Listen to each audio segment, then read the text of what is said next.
Our Ministry of International Relations, DIRCO, issued a statement condemning Israel's attack on Damascus and its announcement that it will continue to occupy southern Syria.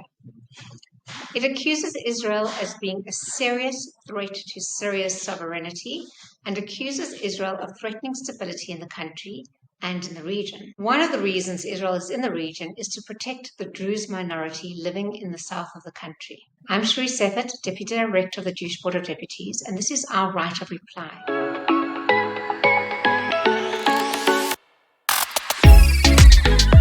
I'm delighted to have Khalifa Khalifa, who's the host of the Khalifa Shrugged podcast, and an Israeli Druze as my guest to explain exactly what is going on. Khalifa, always good to talk to you, but these are terrible, terrible circumstances under which we talk. And I want to start off by expressing my absolute sympathy to you and the Druze community as to what is happening in Syria. Do you want to just respond to our government statement? Yeah, well, first of all, thank you. Thank you for your condolences because we really had such disastrous times. It's awful in so many ways what is happening, and we're trying to spread out the word and try to show the sheer evilness of what happened and the barbaric action that have been made. Luckily for us, it was executed by such evil forces that they didn't care, of international law or any sort of accountability, basically. So this is how we can see pictures and images that I want to spare your audience, but believe me, thousands of deaths. Hospital. They went into a hospital and killed everybody in the hospital, the doctors, the nurses, it's a bloodbath. You imagine the worst nightmares of October 7, but with no IDF in the story. Although IDF did participate here, but they kept doing what they did not for 7 hours, but for 7 days. And not only, with pickup trucks, but with tanks and rocket launchers and all what you like. Try to imagine your own country turning against Cape Town, for example, and on top of that, not only with the official army forces, but also with, she's calling for a call out. Everybody come and let's participate in this massive massacre on Cape Town, and everybody comes. We had people coming from Saudi Arabia.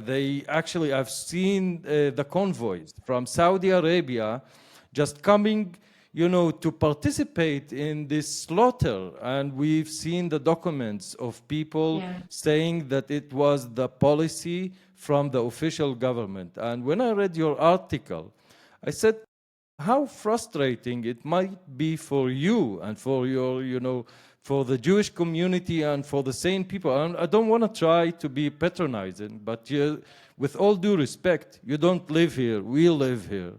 And we see, and we are experienced what is happening here. So my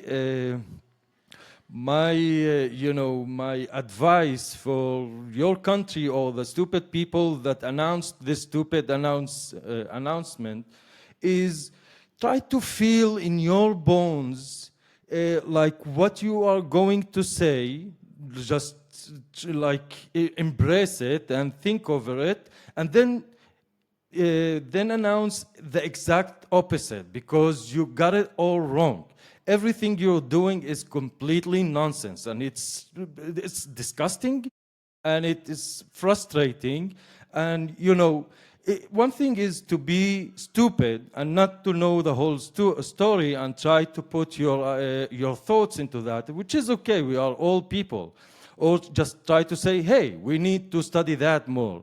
But knowing in front what is happening, this guy, Julani, he was an ISIS leader. He sent people to do suicide bombs, and he's using the same tactics. We've seen soldiers of the Syrian government with ISIS patches on them. They are still the same forces, the same people, but with more money, more influence, more legitimacy from the international community, and your government is participating in that, and that's a crime.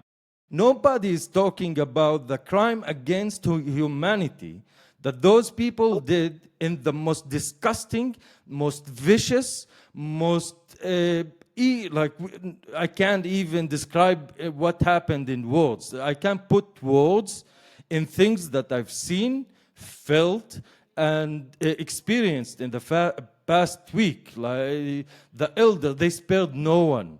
They spared nothing and no one. They had nothing sacred. They had,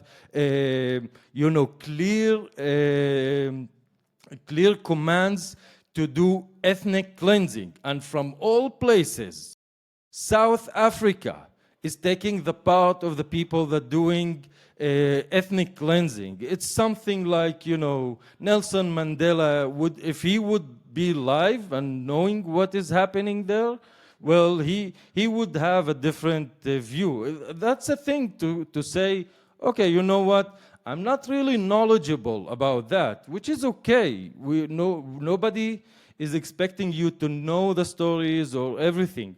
But, being not so knowledgeable about the facts and not checking your resources, and as a government, to participate in something just on, what you think is nice and should be said, that's not only disgusting, that's malicious. You're taking part with evil forces, and you should know that, and your people, your audience should know that this is the thing, this is what's happening. Khalifa, firstly, I want to say that I have seen the images, not because I wanted to watch them, but because I needed to acknowledge the pain and the suffering and to pay witness to what is happening amongst the Druze community in Syria.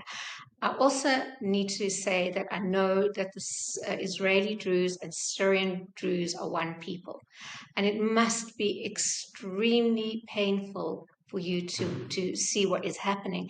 But specifically, and not too much time, do the Druze in Israel, are they behind Israel's attempts to help the Druze in Syria? I want to say, first of all, thank God that we have Israel. Thank God that we have this country that is fighting a fight for humanity, that is fighting and it will not bend for evil forces, no matter what and how they are backed, simply because they've been to Holocaust and they will know and understand what is true evil is. And this is what we experienced here, unfortunately. And yes, due to the Druze Israeli community, and we are only 150,000 people here. Like Israel, if she wanted, to look around and say, yeah, okay, it's an internal thing in Syria, just mind your own business. It could, like, she could do that, but she couldn't do it because she felt the pain of the Druze people. She's seen and witnessed and made a calculation based on what is happening, knowing that, when you see masses of people coming to a province just to kill everybody in there and steal and rob everything that they lay hands on, Israel couldn't stay silent on that, and we truly thankful for what Israel did, and it stopped a much bloodier massacre, and those people are still trying to come. The only thing that stopped them is the Israeli Air Force, and we are thankful for Israel on that.